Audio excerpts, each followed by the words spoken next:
Bismillahirrahmanirrahim. Assalamualaikum warahmatullahi wabarakatuh. Perkenalkan, nama saya Putri Hidayah S dengan nomor BP 1810842027. Pertama-tama saya ingin mengucapkan terima kasih kepada Bapak Ibu Pemuji yang telah melihat video seminar proposal saya. Dan saya ingin mengucapkan terima kasih kepada Bapak Pembimbing 1 saya, yaitu Bapak Yose Rizal, dan Bapak Pembimbing 2 saya, Bapak Roni Eka Putra, yang telah membimbing saya selama ini. Baiklah, izinkan saya untuk mempresentasikan seminar proposal saya yang berjudul Partisipasi Masyarakat dalam Penanganan Stunting melalui Nagari Pintar di Kabupaten Pasaman, yaitu Nagari Ganggo Hilya. Daftar isi bab 1 yaitu latar belakang, rumusan masalah, tujuan penelitian, dan manfaat penelitian. Bab 2 terdiri dari studi penelitian yang relevan, teori, skema pemikiran, definisi konsep, dan definisi operasional. Bab 3, pendekatan penelitian, teknik pemilihan informan, peneranan peneliti, unit analisis, teknik analisis data, dan teknik keabsahan data. Untuk bab 1 yaitu latar belakang. Yang pertama, stunting masih menjadi isu nasional yang harus dituntaskan oleh pemerintah. Prevalensi stunting di Sumatera Barat sendiri masih berada di atas rata-rata WHO, yaitu 27,67%, sedangkan angka prevalensi yang ditetapkan oleh WHO hanya 20%. Salah satu daerah tertinggi stunting yaitu Kabupaten Pasaman dengan jumlah 30,2%. Di Kabupaten Pasaman sendiri, terdapat satu inovasi yang dinamakan dengan Nagari Pintar dalam penanganan stunting yang dilaksanakan di Nagari Ganggo Hilya.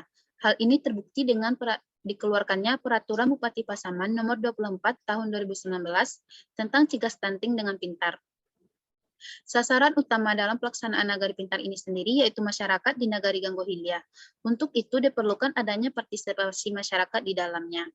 Salah satu bentuk partisipasi masyarakat di dalamnya yaitu adanya ajakan nenek mama untuk masyarakat agar lebih peduli dan datang ke posyandu.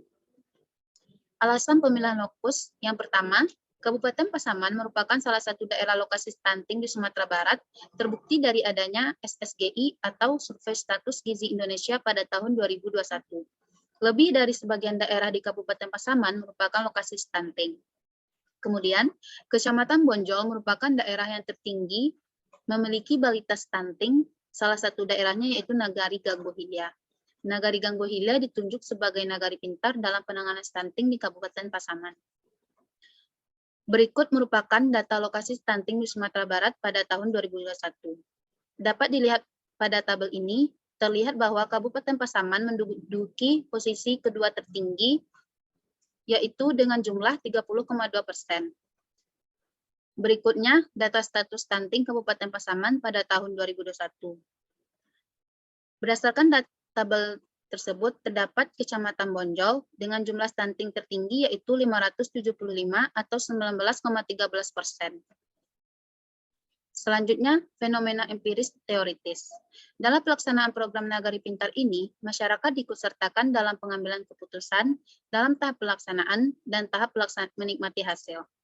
Salah satu kendala yang terjadi dalam pelaksanaan Nagari Pintar ini yaitu karena adanya pandemi COVID, karena adanya anjuran pemerintah untuk pembatasan kegiatan masyarakat. Kemudian, dalam tahap evaluasi, masyarakat belum diikutsertakan karena adanya kesibukan dari pihak masyarakat yang tidak bisa menghadirinya.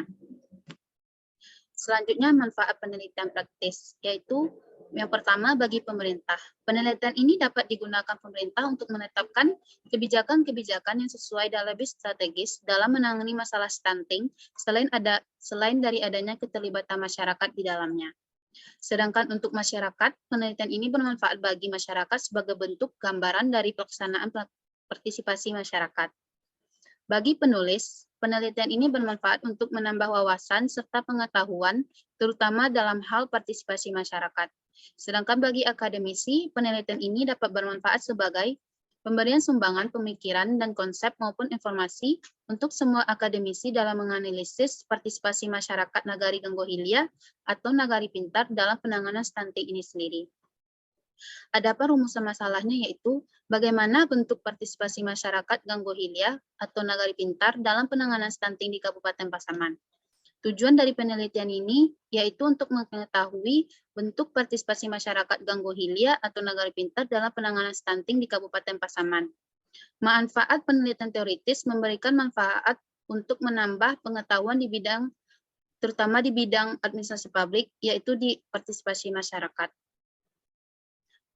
Selanjutnya bab 2, yaitu studi penelitian yang relevan. Yang pertama, ada dari Nova Eprianti dan Sri Indarti, yang berjudul Partisipasi Masyarakat sebagai Solusi Peningkatan Pembayaran Pajak Bumi dan Bangunan.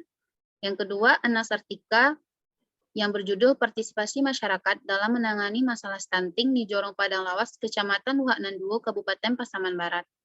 Yang ketiga, Rizka Karisa, yaitu Partisipasi Masyarakat dalam Program Daur Ulang Sampah di Kube IB Ratu Recycle Perumahan Pancoran Mas Depok. Selanjutnya, teori yang dipakai yaitu tahapan partisipasi masyarakat menurut Cohen and Amphoff. Yang pertama yaitu tahap pengambilan keputusan, yang kedua tahap pelaksanaan, yang ketiga tahap evaluasi, dan yang keempat tahap menikmati hasil.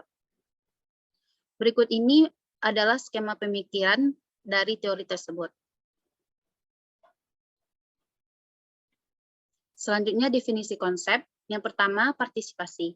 Partisipasi merupakan suatu kegiatan yang mendorong seseorang untuk terjun langsung terlibat secara mental dan emosional, ikut serta atau ambil bagian dalam suatu kegiatan atau organisasi. Kemudian, Nagari Pintar merupakan sebuah pesan sehat yang di dalamnya terdapat beberapa program dalam menangani masalah stunting. Pelaksanaan Nagari Pintar ini juga diperkuat oleh adanya Peraturan Bupati Pasaman Nomor 24 Tahun 2019 tentang cegah stunting melalui Pintar. Sasaran dalam program ini sendiri yaitu masyarakat Nagari Gangguhilia. Partisipasi masyarakat.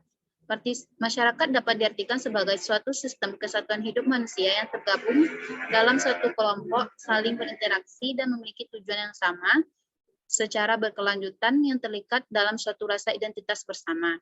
Sedangkan partisipasi masyarakat yaitu keterlibatan aktif seseorang dalam suatu kegiatan yang terlibat secara mental dan emosional dan mengambil peran dalam kegiatan tersebut. Selanjutnya yaitu definisi operasional. Variabel pengambilan keputusan, indikatornya, keikutsertaan masyarakat dalam rapat. Cara mengukurnya yaitu pengukuran dilakukan dengan melihat seberapa banyak keikutsertaan masyarakat dalam rapat penanganan stunting di Nagari Gangguhilia. Variabel yang kedua yaitu pelaksanaan. Adapun indikatornya, yang pertama sumbangan pemikiran. Cara mengukur dilakukan dengan melihat apakah adanya keaktifan masyarakat dalam rapat. Yang kedua, sumbangan materi. Dilihat melalui apakah masyarakat ikut menyumbangkan dana dalam program Nagari Pintar yang diadakan Puskesmas Bonjol untuk dibagikan ke balita stunting di Nagari Gangguhilia. Kemudian indikator yang ketiga, tindakan. Dilihat melalui apakah kegiatan-kegiatan dalam program Nagari Pintar sudah diterapkan dengan baik di atau oleh masyarakat. Variabel yang ketiga yaitu evaluasi dengan indikator umpan balik. Cara mengukurnya dapat dilihat dari apakah terjadi penurunan angka stunting di Nagari tersebut setelah program dilaksanakan. Variabel yang keempat yaitu menikmati hasil dengan indikator manfaat. Pengukuran dilakukan dengan cara melihat dampak yang dihasilkan setelah pelaksanaan program Nagari Pintar ini sendiri. Bab 3, metode penelitian. Yang pertama, pendekatan penelitian dan desain penelitian menggunakan pendekatan penelitian kualitatif deskriptif. Teknik pengumpulan data melalui wawancara, observasi, dan dokumentasi. Teknik pemilihan informan menggunakan purposive sampling. Kemudian peran peneliti sebagai instrumen utama. Unit analisisnya yaitu kelompok, di mana kelompok di sini yaitu ibu hamil, orang tua yang memiliki balita stunting, orang tua yang memiliki balita, dan tokoh masyarakat. Teknik analisis data yaitu reduksi data, penyajian data, dan penarikan kesimpulan. Kemudian teknik keabsahan data yaitu menggunakan triangulasi sumber data. Baiklah, sekian dari presentasi seminar proposal saya, dan saya ucapkan dengan terima kasih. Assalamualaikum warahmatullahi wabarakatuh.